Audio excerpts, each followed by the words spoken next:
Welcome to Movie Recap Vault. Today we're diving into the movie Shutter Island. In 1954, U.S. Marshal Teddy Daniels and his new partner Chuck All arrive at Ashcliff on Shutter Island to investigate a disappearance. Deputy Warden McPherson escorts them through fortified grounds, where barbed wire and military security make the psychiatric hospital feel like a prison. McPherson explains that Ashcliff holds the country's most dangerous criminal patients and divides them among 3 heavily controlled wards. When Teddy refuses to surrender his revolver, McPherson cites institutional rules and makes both marshals hand over their weapons before entering. As they cross the grounds, disturbed patients stare at Teddy, while peaceful gardens contrast sharply with the institution's severe security. McPherson leads Teddy and Chuck through barred corridors toward Dr. Cawley, the psychiatrist who runs the hospital's unusual treatment program. Cawley says Ashcliff rejects old brutal methods and tries to treat even violent patients with dignity instead of punishment. He explains that missing patient Rachel Solando murdered her 3 children by drowning them, yet still believes they are alive. Rachel also believes the hospital is her home and sees the staff as ordinary neighbors, deliverymen, and other people from daily life. Her locked room offers no obvious escape route, and the guard outside insists nobody passed him during the night. Teddy finds a cryptic note in Rachel's room containing the phrases Law of 4 and Who is 67?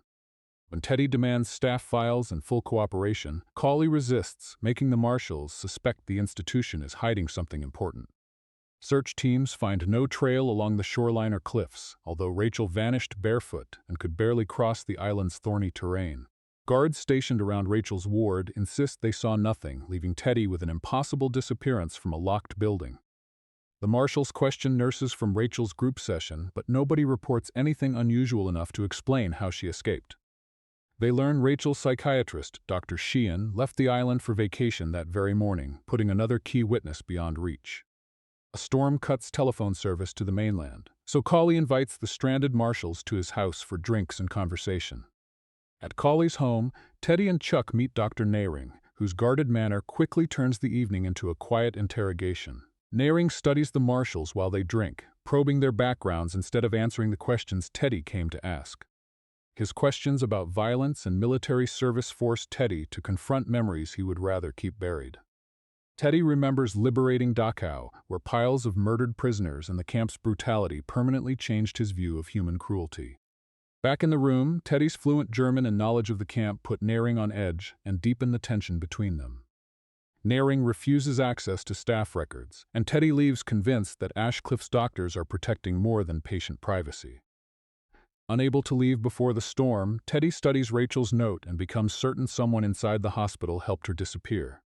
That night, Teddy dreams of Dolores, his dead wife, and sees the apartment fire that he believes took her life. In the dream, Dolores appears alive and warns Teddy that the island is dangerous, making his investigation feel increasingly personal. She tells him Andrew Ladis, the arsonist Teddy blames for her death, is still somewhere on the island. The worsening storm cancels the ferry, giving Teddy another day to question patients who attended Rachel's final therapy session. Cawley explains the battle between medication, psychotherapy, and lobotomy, insisting he prefers treating patients as human beings. Teddy begins with Peter Breen, a violent patient whose cheerful manner quickly gives way to disturbing details about his attack. When Teddy asks about Rachel, Breen reacts with open contempt and says people like her deserve no sympathy. Teddy presses harder until Breen becomes agitated, confirming that ordinary interviews can turn dangerous within seconds at Ashcliff. Next, Bridget Kearns calmly describes killing her abusive husband and seems far more coherent than the other patients. Kearns says Rachel lived inside her fantasy and confirms Dr. Sheehan led the group session on the night she vanished. During a brief interruption, Kearns secretly writes a warning for Teddy before the interview ends and staff return. Outside, Teddy tells Chuck the case is personal and finally reveals why he worked so hard to reach this island. He believes Andrew Ladis started the fire that killed Dolores, then disappeared into Ashcliff before Teddy could confront him. Teddy suspects Ladis is hidden in the Forbidden Ward C, while Kearns's secret warning convinces him the staff are watching closely. The hurricane intensifies, forcing Teddy and Chuck through the dark woods as the island becomes almost impossible to search safely. They take shelter in the cemetery, where lightning and the storm trigger another violent memory from Teddy's war. Teddy remembers Dachau again, seeing the frozen camp and the bodies that confronted the liberating soldiers when they arrived. He also remembers American troops shooting surrendered German guards, a moment that blurred the line between justice and revenge. Back in the mausoleum, Teddy tells Chuck he suspects Ashcliffe is conducting secret experiments backed by powerful federal interests. He explains that former patient George Noyce described terrifying treatment at Ashcliffe and warned him about the forbidden Ward C. Teddy says he came to expose the institution and find Lietis, whose trail led him directly to this island. Chuck warns that the assignment may have been staged to lure Teddy somewhere the hospital can discredit or imprison him. Back inside, Soak staff and patients crowd the wards while the storm strains the hospital's already fragile control. Doctors prepare for a total power failure, knowing unlocked doors could release violent patients throughout the institution. Teddy counts 66 known patients, then connects Rachel's note to the possibility of a hidden 67th patient. Before he can pursue that lead, staff announce Rachel has suddenly been found alive near the shoreline without any explanation. Rachel speaks as if she is at home with her family and treats Teddy as a visitor rather than a federal marshal. During the interview, she mistakes Teddy for her dead husband Jim and describes ordinary family routines that never happened. Her delusion collapses into panic, and she insists Teddy died while she buried an empty coffin after his body vanished. The storm pushes everyone into the basement, where Teddy's worsening migraine leaves him pale, confused, and barely able to stand. Cawley gives Teddy medication for the pain, and he reluctantly accepts treatment after the headache becomes overwhelming. Exhausted and medicated, Teddy lies down while the storm rages and slips into another vivid nightmare. In the dream, Dolores lies among falling ash beside a dead child, blending Teddy's grief with memories of wartime death. Another figure from Teddy's past appears in the dream, turning his search for Lettuce into a nightmare of accusation and guilt. Dolores warns Teddy that time is running out and insists the man he seeks is still somewhere on the island.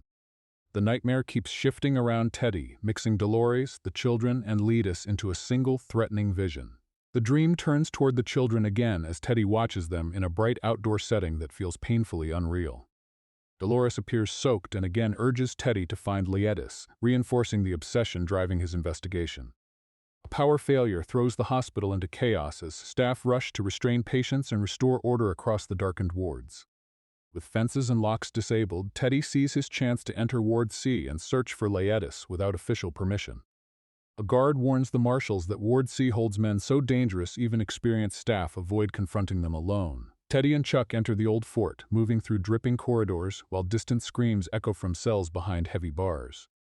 Inside the ward, Teddy searches the cells and keeps calling for Lietis, convinced the man may be hidden somewhere nearby. The maze of iron cages and narrow stairways turns Ward C into a trap where every shadow could hide a violent patient. A patient suddenly attacks, forcing Teddy to fight him off while Chuck and the guards struggle to restore control. A deranged inmate rants from behind the bars as Teddy pushes deeper into Ward C looking for the man he came to find. The prisoner is George Noyce, badly beaten and terrified, the same former patient Teddy had tracked down before coming here. Noyce accuses Teddy of lying to him and says the entire investigation exists because Teddy brought trouble back to Ashcliffe. He warns that Chuck may not be who he claims and says Teddy will never be allowed to reach the lighthouse. Noyce tells Teddy he must choose between hunting Lietis and accepting the truth about Dolores, but Teddy refuses to abandon either. Noyce tells Teddy to accept Dolores' death and warns he may remain trapped on the island if he keeps chasing Lietis. As guards sweep Ward C, Teddy and Chuck slip away in white coats before the staff can identify them. Once outside, Teddy says he is going to the lighthouse because the hidden 67th patient proves someone is lying. Chuck warns that descending the cliffs in darkness is suicidal, but Teddy refuses to abandon the lighthouse. Teddy orders Chuck to stay behind and starts along the dangerous cliff route toward the lighthouse alone. When Teddy looks back, Chuck has vanished from the rocks, leaving only the empty cliffside and roaring sea. Teddy scrambles across the wet stone, calling for Chuck and nearly losing his grip above the surf. Teddy keeps searching the shoreline for Chuck, calling his name while the rough sea and cliffs offer no clear sign of where he went. Teddy finds shelter in a hidden cave and moves deeper inside, where firelight reveals signs that someone has been living there. A woman emerges and claims she is the real Rachel Solando, a former Ashcliffe psychiatrist committed after questioning secret experiments. She explains that once someone is labeled insane, every denial can be treated as further proof that the diagnosis is correct. According to her, doctors use brain surgery to remove nerve tissue, making difficult patients passive and easier to control.